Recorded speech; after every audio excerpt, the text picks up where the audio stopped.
जय श्री कृष्णा। आइए सुनते हैं मार्गशीर्ष मास में सुनी जाने वाली भगवान कृष्ण और कर्माबाई की कहानी। कर्माबाई के पिताजी देवलोक गमन कर गए। अब कर्माबाई अकेली रह गई, इसलिए कर्मा का घर में मन नहीं लगता था। इसलिए कर्मा घर से भगवान श्री कृष्ण की मूर्ति लेकर अपने गांव कालवा को छोड़कर तीर्थ यात्रा पर निकल गई। भारत में अलग अलग तीर्थों के दर्शन करते करते कर्माबाई उड़ीसा के जगन्नाथपुरी पहुंच गई तथा जगन्नाथपुरी में ही कर्मा ने निवास करने का निश्चय किया। जगन्नाथपुरी में ही कर्मा ने एक छोटी सी कुटिया बना ली और उसमें निवास करने लगी। अब कर्मा रोज अपने नियम के अनुसार सुबह सवेरे जल्दी उठकर भगवान श्री कृष्ण को बड़े प्रेम से खिचड़ा बनाती और भगवान को थाली में भोग लगाती। कुछ देर में भगवान खिचड़ा खा लेते और थाली साफ हो जाती और इसके बाद कर्मा अपने स्नान ध्यान आदि नित्य कर्मों में लग जाती और इसी प्रकार यह क्रम निरंतर चलता रहा। एक दिन कर्माबाई के भगवान श्री कृष्ण को भोग लगाने के बाद एक छोटा सा बालक उनके पास आया और उनसे बोला, माँ कुछ खाने को है, बड़ी भूख लगी है। कर्माबाई ने कहा, हाँ बेटा, मैंने अभी अभी खिचड़ा बनाया है, आ जा बैठ जा, तू भी खिचड़ा खा ले। यह कहकर कर्माबाई ने बड़े प्यार से बालक को खिचड़ा परोसा और बालक ने भी बड़े ही चाव से खिचड़ा खाया। उस बालक के रूप के स्वयं भगवान जगन्नाथ कर्माबाई के हाथ से बना खिचड़ा खाने साक्षात पधारे थे।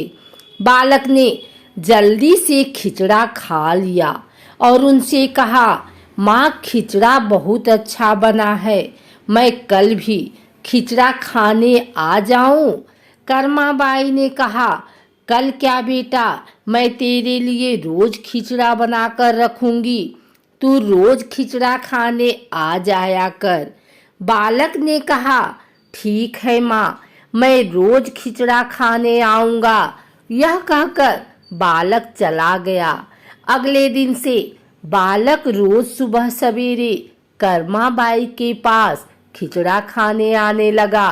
कर्माबाई भी रोज अपने नियम से सुबह सवेरे जल्दी उठकर भगवान श्री कृष्ण के लिए खिचड़ा बनाती और भगवान के सामने थाली रखती। फिर भगवान खिचड़े का भोग लगाते और उसके कुछ ही देर बाद वो बालक आ जाता। फिर कर्माबाई उसे भी बड़े प्रेम से खिचड़ा खिलाती और उसके बाद अपने स्नान ध्यान आदि दैनिक कार्यों में लग जाती और यह क्रम इसी प्रकार चलता रहा। एक दिन कर्माबाई की कुटिया के पास एक साधु आया।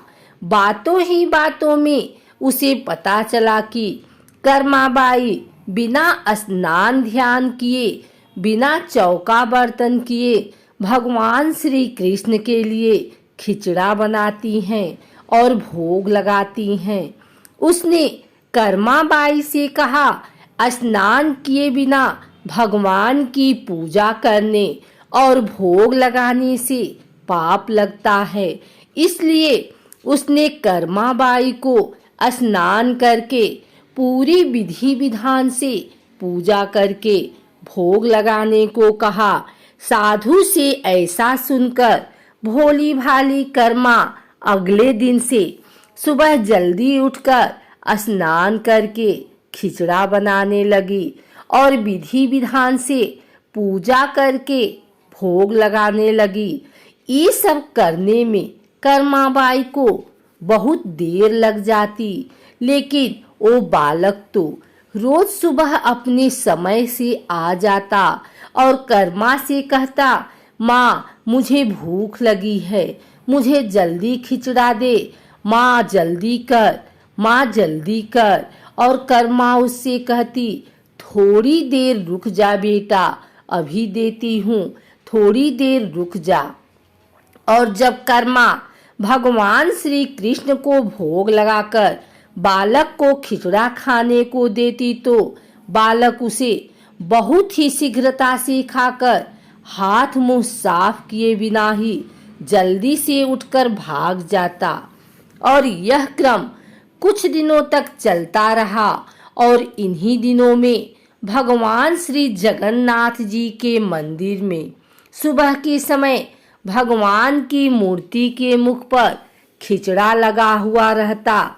यह देखकर भगवान जगन्नाथ की सेवा में रहने वाले पुजारी, जो स्वयं बहुत बड़े कृष्ण भक्त थे, वे सोचते, आजकल ये भगवान श्री जगन्नाथ जी के मुख पर खिचड़ा कैसे लग जाता है। हम तो खिचड़े का भोग नहीं लगाते, तो फिर यह खिचड़ा कहाँ से आता है। कुछ दिनों तक लगातार भगवान श्री जगन्नाथ जी के मुख पर खिचड़ा लगा देखने पर पुजारी इसे भगवान की लीला मानते हैं और समझ जाते हैं कि भगवान रोज कहीं से खिचड़ा खाकर आते हैं। भगवान की लीला को जानकर वो मन ही मन भगवान श्री जगन्नाथ जी से पूछते हैं कि कहाँ से खिचड़ा खाकर आते हो भगवान, हमें भी तो बताओ। उसी रात भगवान श्री जगन्नाथ जी पुजारी के सपने में आते हैं और उनसे कहते हैं कि मेरी एक भक्त है कर्माबाई, जो जगन्नाथपुरी में ही रहती है। वो रोज सुबह सवेरे मेरे लिए बाजरे का खिचड़ा बनाती है और बड़े प्रेम से मुझे भोग लगाती है। और मैं भी रोज सुबह जल्दी कर्माबाई के पास खिचड़ा खाने जाता हूँ। मुझे उसके हाथ का बना खिचड़ा बहुत पसंद है। परंतु कुछ दिन पहले कर्मा के पास एक साधु आया और उसे स्नान ध्यान करके विधि विधान से पूजा करके भोग लगाने को कह गया। इसलिए आजकल वो विधि विधान से पूजा करके भोग लगाती है और उसके बाद मुझे खिचड़ा खिलाती हैं। ये सब काम करने में उसे बहुत देर लग जाती है और मुझे खिचड़े का इंतजार करना पड़ता है और भूख का कष्ट भी सहन करना पड़ता है।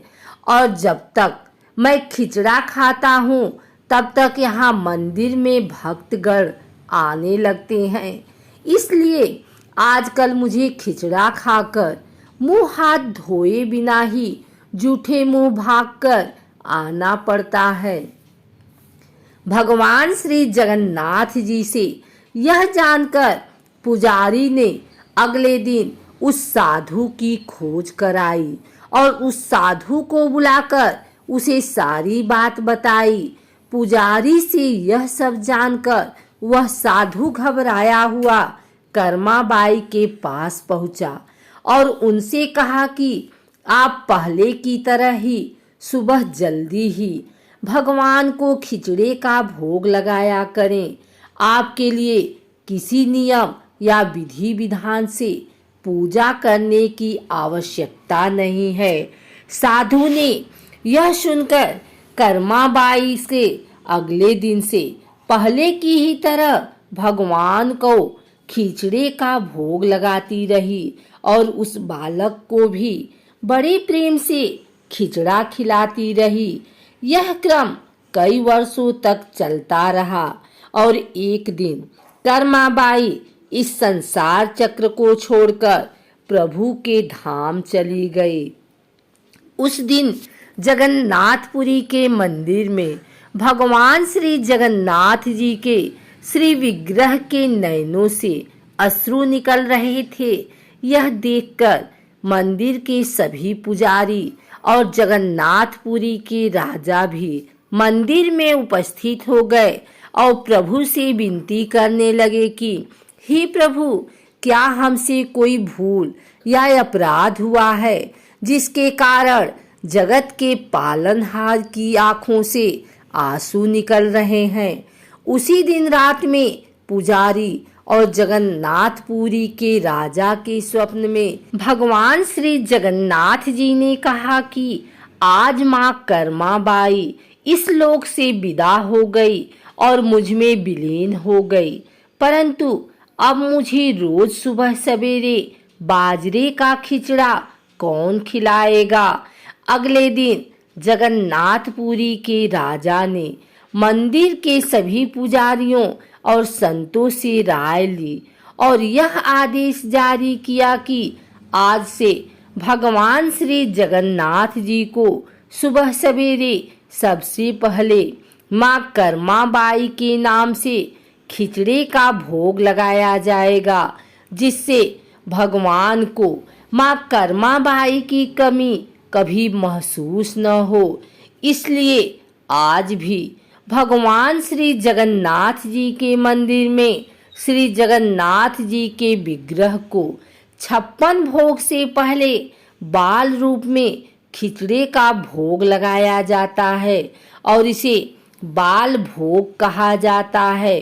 सैकड़ों साल बाद भी यह प्रथा आज भी वैसी की वैसी चली आ रही है।